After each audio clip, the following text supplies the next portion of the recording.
What's up, guys? Welcome to the Stack. My name is Aaron, and today we're talking about the PlayStation Portal. I've had the console for about 72 hours now. I've played it on and off for the last 3 or so days since it came out on Friday. At the time of recording this, it is Saturday? No. Who am I kidding? This came out on Wednesday, Wednesday morning. So Wednesday, Thursday, Friday, Saturday. Yeah, okay, cool. Want to make sure my math was not wrong there. So I want to tell you a little bit about it, what I think, what I like, what I don't like. So yeah, let's get into it. I wanted to show you the packaging just really, really quickly. This is the box for the PlayStation Portal. PlayStation Portal box is kind of small. It's almost similar to like a Steam Deck packaging or something like that. If you've seen it, just a little bit thicker. In the normal white and blue Sony box that you have been accustomed to if you bought a controller or a PlayStation. PlayStation logo up on the top with the name PlayStation Portal down here. Gives you a nice image of the device, Sony, and it is letting you know here that this is a Wi-Fi device. The PlayStation Portal is not a PSP. It's not a standalone device. It does require for you to have a PS5 at home. So if you don't have one, this will not function. So it's letting you know that here, something for you to note as well if you're looking at getting one. Along with it showing the PlayStation 5 and the PlayStation Portal. And they're playing Spider-Man too. So pretty cool there, little Marvel logo on the top. It does come in the box. It's pretty straightforward. It just comes with the Portal and it comes with a USB-C cable. There's nothing else in the box. It does come in this nice PlayStation gray box though, so nothing too crazy. I've already unboxed it because clearly I've been playing it for the last 72 hours, but you'd have the Portal here and then you have the USB-C cable there at the bottom of the box, which I have not taken out yet because I'm just using my phone charger, which is also USB-C, so it works just the same. So that's the packaging. I wanted to take a look at the console now. So I'm sitting at home right now, but I have taken it out of the house. I've used it out and about in the real world. I've used it at home in different areas of my home where my PlayStation is normally. So I have it here. Now this is very much a DualShock controller broken into two, and they threw a screen in the middle. You have volume buttons here. You have a power button here. You have, I don't actually know what that button is. I haven't used it yet. I want to say it's probably a sync button, but I might be wrong.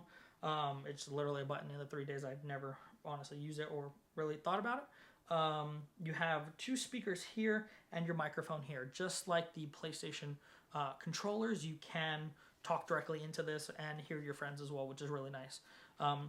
At the bottom, you do have a USB-C port along with a 3.5mm head jack, which allows you to use like a gaming headset or anything like that. It does not have Bluetooth, which is one of the biggest drawbacks about the console.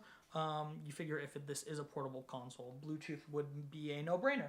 But clearly, they didn't think about it with this guy. Don't know why. So when using the PlayStation Portal, if you hit the power button, you'll get the PlayStation logo to pop up. Sorry if there's a glare. We're going to try our best to avoid that. It's immediately asking you to hit the PlayStation button to unlock it. I haven't tried this yet, but I just want to see if... Oh, I guess you can tap the screen too. It opens up this little portal icon, and it connects wirelessly to your PlayStation. Sometimes it can take as long as like 3-4 minutes I've seen it take. Sometimes it connects almost immediately. I was playing my PlayStation earlier, so it probably just automatically connected to that. So we click ready to play. It'll probably leave me in a match of Fortnite. Yep, I was playing the PlayStation just a little while ago, and it's taken me to my game, which I clearly died. So let's go back to the lobby and take a look at it normally, as if I was playing it from the get-go. So let's go home. And the interface is just the same as a regular PlayStation. If I can get it to show you here, the home screen is very familiar. You'll have access to your, recently played games. These are the few games that I've tried on it pretty regularly the last 3 days, which have been Fortnite, Spider-Man, Call of Duty, and Mortal Kombat. I do have the other Spider-Mans loaded up, but I haven't played them. But I would assume that Spider-Man 2 would be the most difficult. If I launch Spider-Man 2, it launches the same way that it would if I had, the PlayStation right in front of me. And it plays pretty quickly. Granted, this is all over Wi-Fi, whether or not you guys are in the same house as the PlayStation or if you're out and about in the world. it's using the Wi-Fi to play. It doesn't connect any better because I'm next to it on the network or anything like that. As you can see, you're immediately thrown into the game. You do have a little bit of lag here and there. It's not always the most perfect and seamless gameplay, but we're having no issues right now as we're swinging through the city. Now, personally, I've noticed that this console is better for playing games that are story mode related. Like, if I was playing something like Spider-Man, if I was playing something like God of War, something like that, this would be the perfect console for you to be able to play. Sorry, it is kind of blown out. Kind of hard for me to avoid that. I guess I gotta get in an angle. But it is kind of blown out in the photo, so I apologize. But God of War, stuff like that, Spider-Man, Jedi Survivor, games that are story mode are going to play a lot better on this than something that's online. I have noticed that even though there is very minimal lag to the game, games like Fortnite will have some issues because you are relying on the internet connection. And if there is a slight judder or just a little bit of latency, that could be between winning a match and losing. And unfortunately, with games that are a battle royale, I've noticed, personally, because when I've played Warzone or Fortnite, if you die, you have to start the game. It's not, you get thrown out of the match completely. It's not like if you're playing Call of Duty and you play Team Deathmatch, that's a little bit better because if you die, you come back. Your team, yeah, you might have a few more deaths.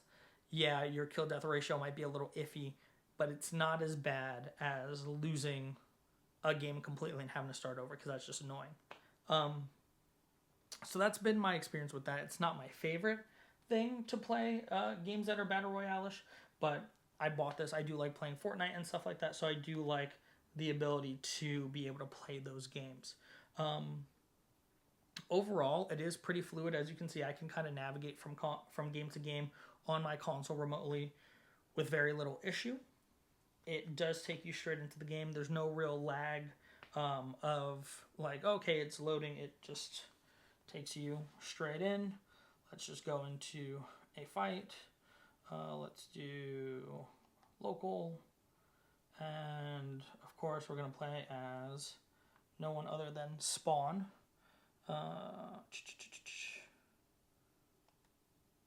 Let's see.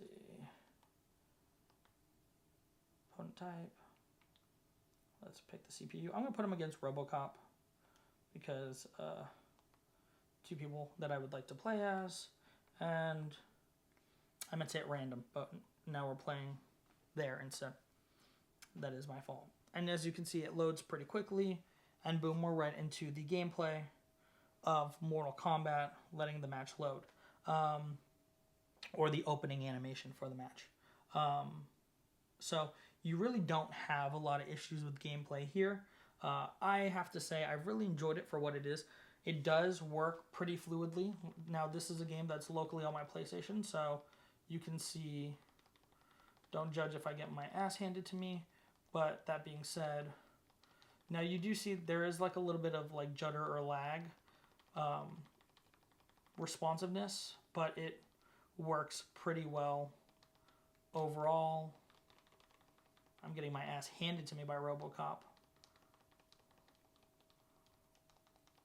But overall, I mean, play-wise, does work just fine.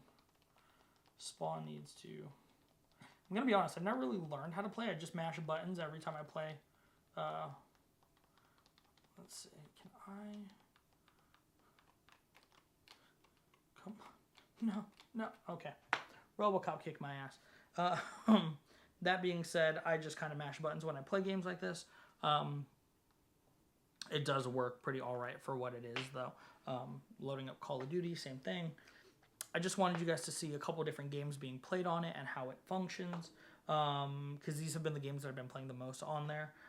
Really to try it out, but just to get it working, immediately into Call of Duty. And then, very quickly, it'll connect and probably throw us into a match once we pick multiplayer. Overall, what do I think about the PlayStation Portal? For what it is, it's a $200 console. It is not a standalone console, and I think, quite frankly, that's the biggest drawback of it. That being said, you know that when you're buying it. So we're not going to pretend that we're surprised by the fact that it is a digital console. But I do feel like it does maybe cause issues to the console, or it does cause issues with gameplay, where this would maybe be better if it had some onboard storage and maybe an onboard chipset that would allow you to play games. Would I recommend this? For what it is, if you know what you're buying, yeah, it's not a bad console whatsoever. It allows you to play your games. You know, if I wanted to play multiplayer, if I wanted to play zombies on the go, if I'm on a lunch break at work, like, this is great for what it is. It's $200. You know, as long as you have a good, steady internet connection, you're going to be able to play with no issues. Now, that being said, say you're on an airplane, you want to play video games or something like that. Maybe you want to play Spider-Man story mode. If your airplane doesn't have Wi-Fi, which I'll be honest, I can't imagine that the airplane is going to have a good enough Wi-Fi to play this. I haven't flown since I got it, so I can't answer that question. But I don't imagine that this is going to work very well. I think you'd be better off using a product like a Steam Deck or the Asus ROG Ally. I think that those would be better products for you to be playing games on the go. Because this does need internet, you're not going to have a good steady connection in situations like that. Or if you're in, say, a taxi, you're in a city like New York, you're traveling. If you're using this for traveling, it's probably not going to work because it needs Wi-Fi. So you're not going to really use a phone hotspot. You have to be somewhere where there's dedicated internet. That being said, if you're at a friend's house, if you're playing your PlayStation because your wife's hogging the TV because she's watching The Bachelor, you have friends or family over, this is great. This allows you to take it, walk upstairs, go somewhere else, play your video games, and it does a pretty good job. It's not perfect, but nothing ever really is. But it does give you the ability to play your PlayStation. And the benefit to this is that, if you bought a Steam Deck or if you bought an Asus ROG Ally, something like that, you would be repurchasing those games if you didn't already own them on Steam versus you accessing your PlayStation catalog here right now digitally. Something else to note, if you are a physical buyer of games, that's awesome, that's great. You can still play your physical games from here because, like I said, it is just streaming it over Wi-Fi. I just want to give you guys an idea of Call of Duty gameplay on here. But what I will say is this: the game has to be in the disk drive, which is kind of a no-brainer, you would figure, but if you do not have the game in the disk drive, you're not going to be able to play it remotely, and that's gonna be a problem. So something to note there. You might want to start considering buying your games digitally. God, it's really hard to play a video game and talk and make sure it's kind of in frame at the same time. You might want to start buying your games digitally because if you don't, you may not be able to play it. Like, say there's a specific game that you just happen to own and the disc isn't in the console. Well, you're not going to be able to play it on your PlayStation Portal. But it does play. Let's see if I can get this one kill at least. Make my friends proud. No, I completely suck. All right, let's see what we can do. Boom, got him. And I'm dead. At least I got one kill. So it works. It's not that bad.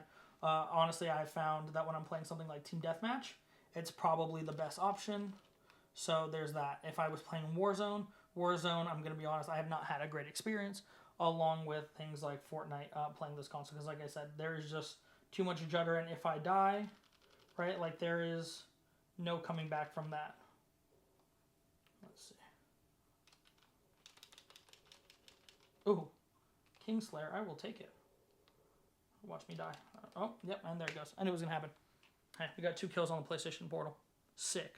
So yeah, not a bad console overall. I would recommend it. Like I said, there are limitations of it, but you know that going in, you know that buying it. It's going to be a Wi-Fi console. So I don't want my review to say I was surprised that it only works on Wi-Fi, and I don't want you guys to be surprised either. If you don't have internet, it doesn't work, period, flat out. Other over-the-top, what am I saying? Over the last 72 hours while I've been playing it, though, very little judder. Like I said, I think the judder happens, or the lag I see mostly in Battle Royale type games, whether it's Warzone or Fortnite, where I think that's going to be the biggest problem, where you're going to struggle a lot with the PlayStation Portal. Something like Team Deathmatch and stuff like that, it's still doable. It may not be the fastest, right, because there is an input latency, but it works, and you can still enjoy playing your games. If you're in an airport, home, all that stuff works fine. If you're in the car, on the go, it's not going to be the best option. I'd recommend looking into maybe a Steam Deck or, like I said, an Asus ROG Ally. Those are great handhelds, but you do run into the issue of, hey, you might have to rebuy the games that you have on your PlayStation because you may not have them on Steam or any of the other things that you might be using on the ROG Ally. But yeah, that's my 72-hour review on the PlayStation Portal. I'll throw that up there. Let me know if you guys have any other questions. I'd be happy to film any videos if you guys want to see something specifically with the PlayStation Portal, how that works. I do know that they're pretty hard to find right now. Unfortunately, scalpers have gotten a hold of them and they're trying to hold them hostage for the holidays. I would recommend don't pay don't pay scalper prices. If you're I've seen people buying them for as much as $450 on things like eBay. If you're gonna spend that much, just buy a Steam Deck. I think that it's going to play better personally, because you're not going from PlayStation Portal to PlayStation to online server. You're just console to online server. I think that works better. So please, I beg of you, don't pay scalper prices if you're going to try and get this. But definitely give it a try. Pick it up at a place like Target, Walmart. Actually, I don't know that Walmart sells it, but Target, Best Buy, GameStop, I have seen it there. And $199 is the price. So if you're paying any more than that, you're definitely taken advantage of. But yeah, hopefully you'll be able to get one for this holiday season. Let me know if you guys have any more questions about the PlayStation Portal. I'd be happy to answer them. And you guys enjoy this holiday season. I hope you get one. All right, I'll catch you guys in the next video. Don't forget to follow, like, and subscribe. Really helps out the stack. And that's what allows me to make these videos. So I'd appreciate if you hit that like button and subscribe. Your watch time means a lot, and it really helps. All right, you guys take care. Have a good one. Happy holidays, guys.